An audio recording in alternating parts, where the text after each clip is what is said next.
And I'm just going to follow up on that lovely introduction because, I've just put the sign-up sheets into the book for the fall season of art. We have a drawing course, a watercolor course, and a painting course. So, at all interested, just go sign up before that book gets filled. And now, I have the pleasure of introducing my dear friend, art colleague. She's also one of the people that supports me around though. So she's very important in my life. Marye Gail Harrison.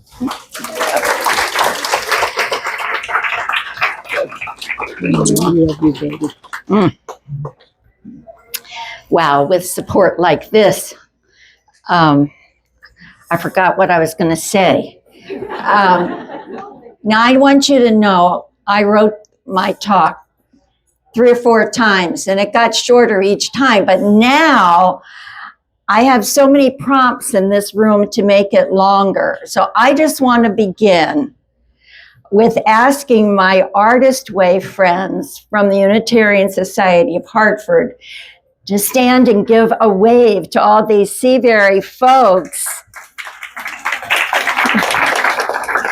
This is my support group for, I think, almost 20 years. Thank you so much for being here. And my other support group, many of them, you are here also, which is Seabury's own Visual Arts Committee.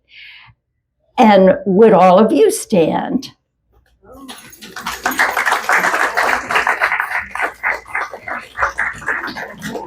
So isn't that awesome? So this is how I paint. This is the kind of support that I have. I also want to thank my stepdaughter, Lisa Birch, and her husband, Don, who are here not only as family and support, but Don is videoing me for posterity. So I called this, How Did I Become an Artist? And you know that Nike slogan, just do it, that one. Well, one day in 2010, my late husband, John, and I were in Newburyport in a bookstore. And I saw a display of this book, Nature Journal. The subtitle is A Guided Journal for Illustrating and Recording Your Observations of the Natural World. And I was hooked. It's mostly blank pages and prompts. And I began right away to try my hand.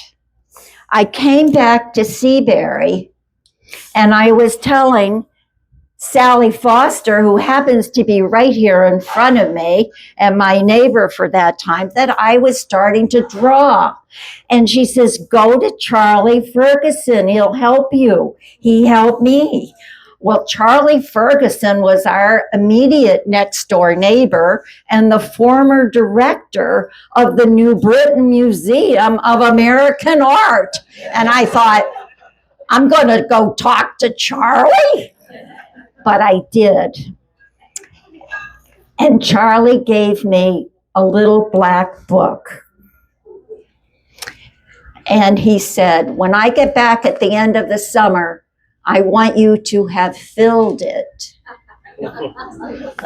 And inside he wrote, for Marye Gail, May 22, 2010, quote, keep doing it.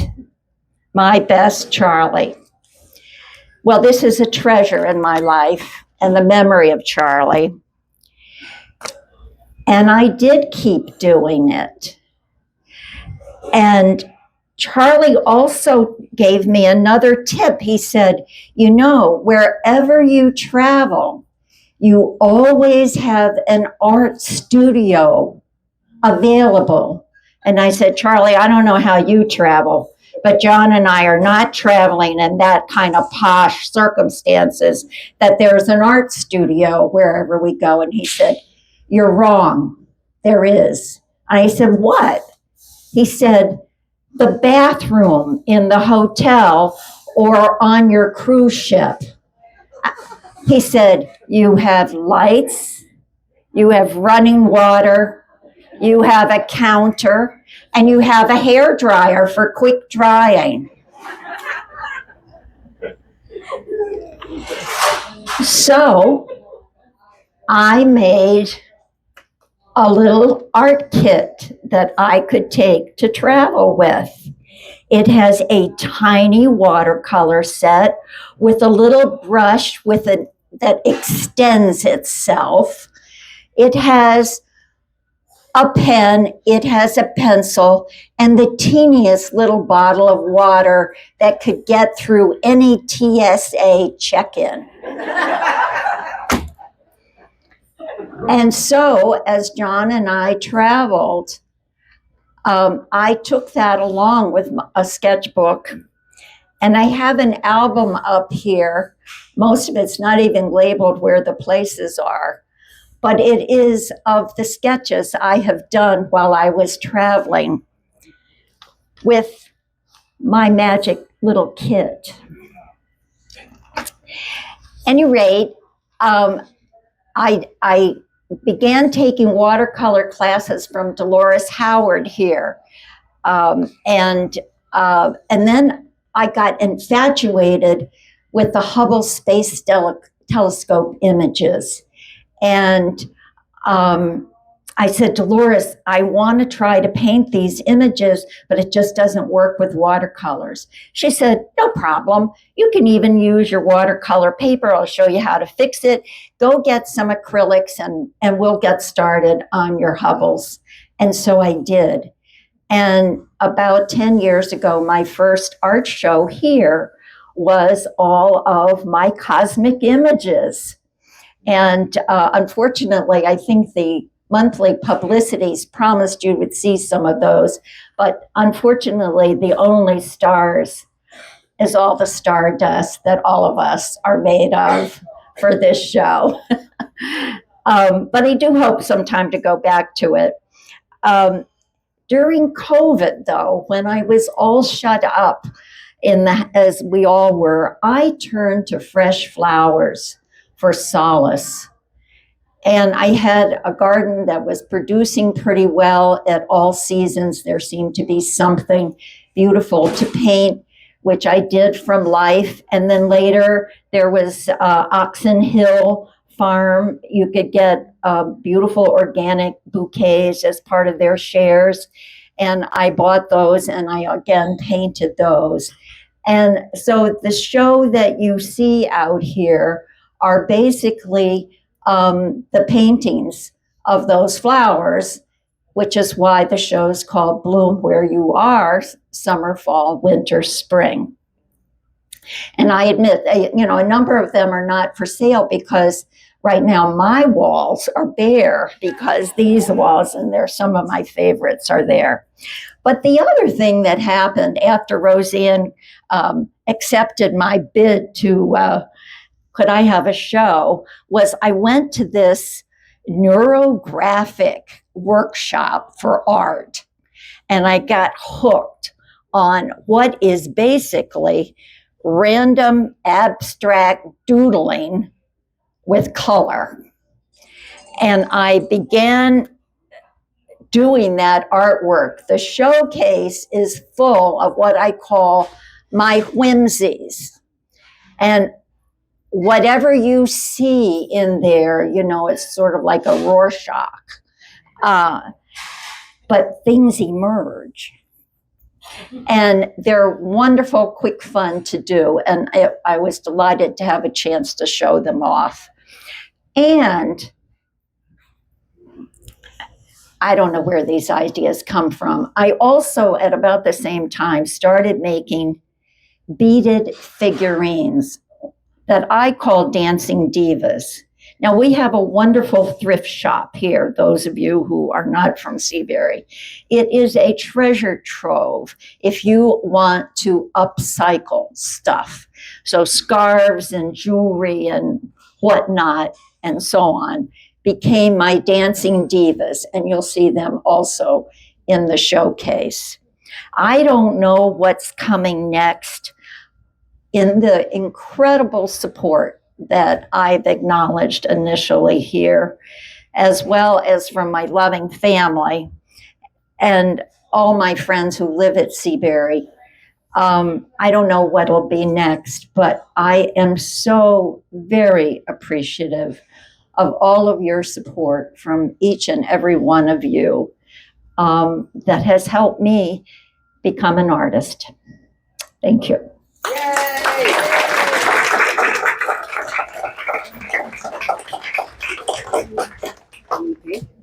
Yeah, let me get out. Trip you. No, I don't. Well, that was lovely, Marye Gail. It really was. Thank I you. like the journey. And for those of you who have never attempted art, just do it. It really, you think, oh, I'm not talented, I can't draw a straight line, I can't draw a stick. Bah humbug. You can learn. You can learn. Our minds are still working. So, give it a try. And thank you for coming. And now it's time to enjoy the marvelous refreshments that Culinary has put out for us. Thank you.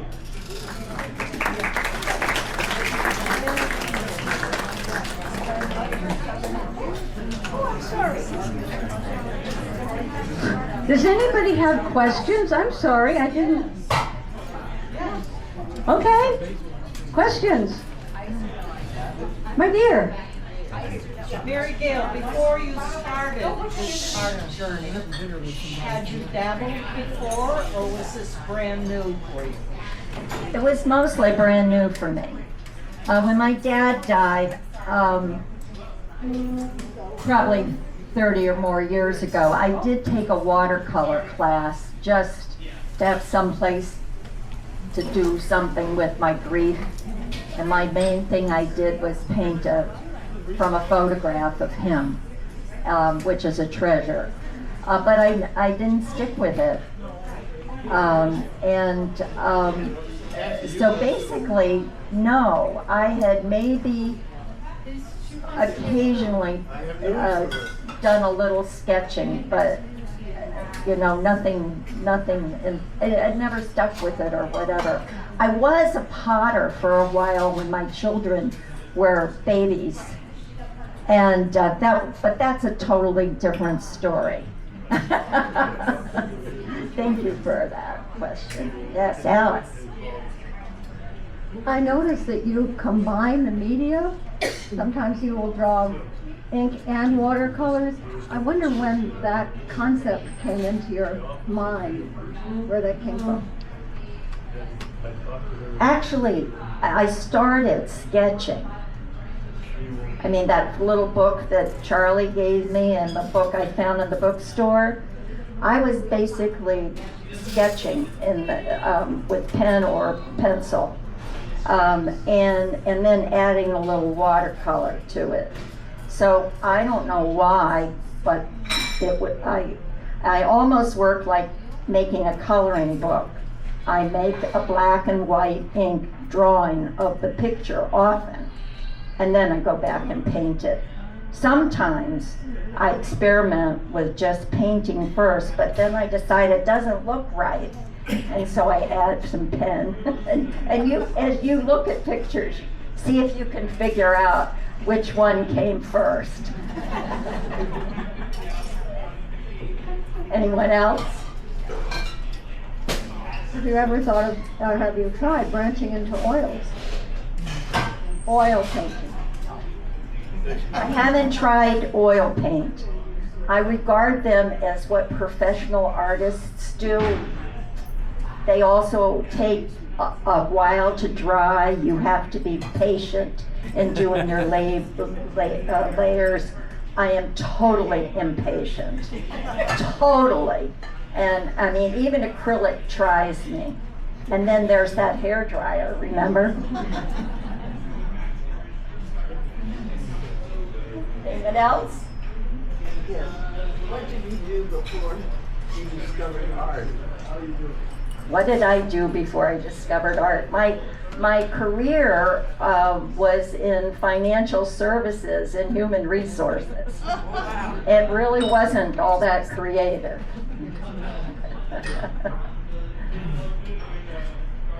Anything else? Yes. Marye Gail, I have to ask this. I know I shouldn't, but I've got to. After you do the sketches with pen or pencil, before you put in the colors, do you put in numbers?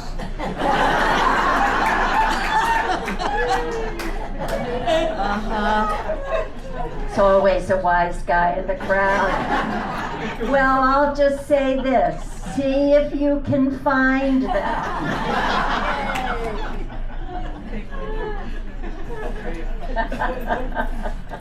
Okay, one more. Okay.